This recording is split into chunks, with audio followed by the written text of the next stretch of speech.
Your adult child suddenly has an attitude about everything. They're withdrawing from the family. They're secretive. They're spending time with people who concern you. Maybe their whole personality seems different. And something in you keeps saying something ain't right. Your first instinct may be to deal with what you can see. For instance, stop talking to me like that. Stop making these choices. Stop hanging around those people. But parents, here's what I want you to consider. What if the behavior you're trying to stop isn't the whole problem?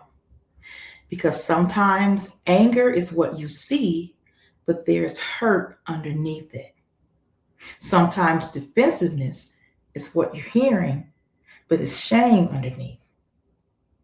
And sometimes the behavior gets all of our attention while something deeper goes unnoticed.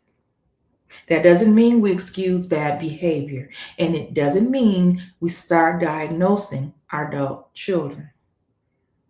It means we have to learn to observe before we react. And I'm going to show you how to do just that. So, first, I want you to start with what you actually know. First thing I want you to do is separate what you know from what you fear. And that's very important. Let's say your child hasn't been coming home at their usual time. So, what do you actually know?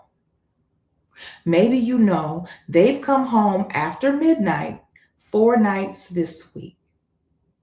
That's an observation. Or you're thinking they're probably out doing something terrible. Now that's an assumption. You see the difference? Fear will cause us to fill in the blanks, but discernment slows us down long enough to recognize that there are blanks.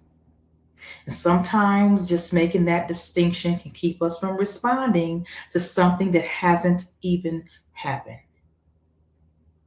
And then we need to look for the pattern. One difficult day doesn't necessarily tell you much, but patterns can. Has something changed? When did it change? Did anything happen around the same time? Is this behavior happening occasionally, or is it becoming their normal? Maybe your normally outgoing child suddenly isolate themselves. Maybe someone who was responsible with money is now constantly having financial crisis. Maybe the anger only seems to appear after they've been around certain people. Or you've noticed that the same cycle keeps happening over and over again. Now, you're not drawing conclusions yet. You're simply paying attention. Because sometimes patterns give us information that individual moments can't. Now, next we need to ask what could be underneath.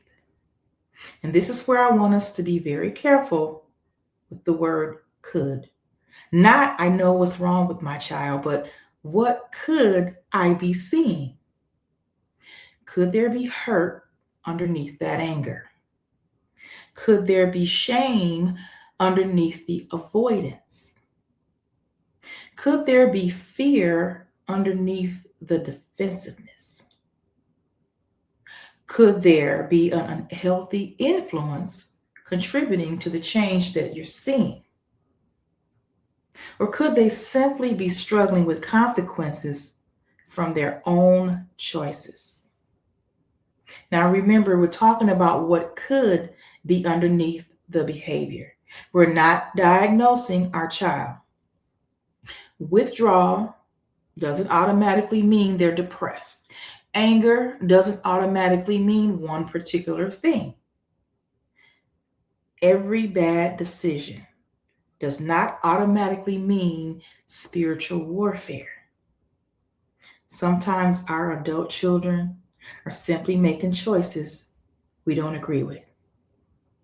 And that is why we're observing and not assuming. There may also be times when you believe there is a spiritual component to what you're observing, but we don't have to rush to label that either. We can take what we're seeing to God, and that is where our prayers can begin to change.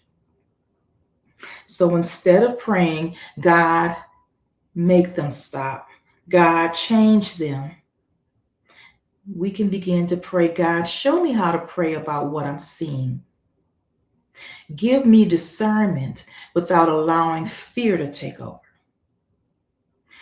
If there is hurt beneath the anger, bring healing. If there's deception, bring truth. If there are unhealthy influences, Lord, expose them and give my child wisdom. And if I'm seeing this incorrectly, Lord, correct me.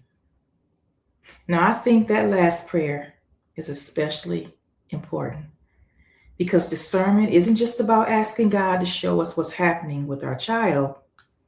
It is also being willing for God to correct our interpretation. So, how about we put this into a real situation? Imagine your adult child comes home and they barely speak to you. You ask a simple question and they snap at you. Your immediate reaction might be, I'm tired of being disrespected in my own home.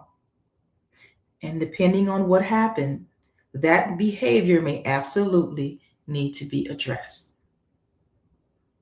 Discernment doesn't mean ignoring disrespect, but instead of stopping there, you might also notice, okay, this has been happening for several days now. Or I barely even see them eating. Or they've been staying in their room. Or something's different, something's off. Right? So now your response can have two parts. You can address the behavior. I understand you upset, but you can't speak to me disrespectfully and still leave room for what's underneath it. Such as, I noticed you haven't seemed like yourself lately. Is something going on? Are you all right? Now that's different. See, right? You haven't abandoned your boundary and you haven't excused the behavior. You simply made room for understanding. And if they don't want to talk in the moment, don't force it. But now you have something more specific to take to God in prayer. And this is where prayer becomes more targeted. This is one of the reasons that I'm passionate about learning to pray with clarity, because sometimes we don't need more words. We need greater understanding of what we're actually praying about. Now we can observe, we can notice patterns, and we can ask God for discernment. And then we can respond to what needs to be addressed. We can pray specifically about what we're seeing without pretending that we know what we really don't know. And that's a very different way of praying than simply reacting from fear. So the next time your adult child's behavior concerns you, remember, don't just react to what you see. Look deeper. Ask yourself, what do I actually know? What patterns am I noticing? What could be underneath this? Then take what you're seeing to God and ask Him for wisdom. No assuming, no fear, just clarity.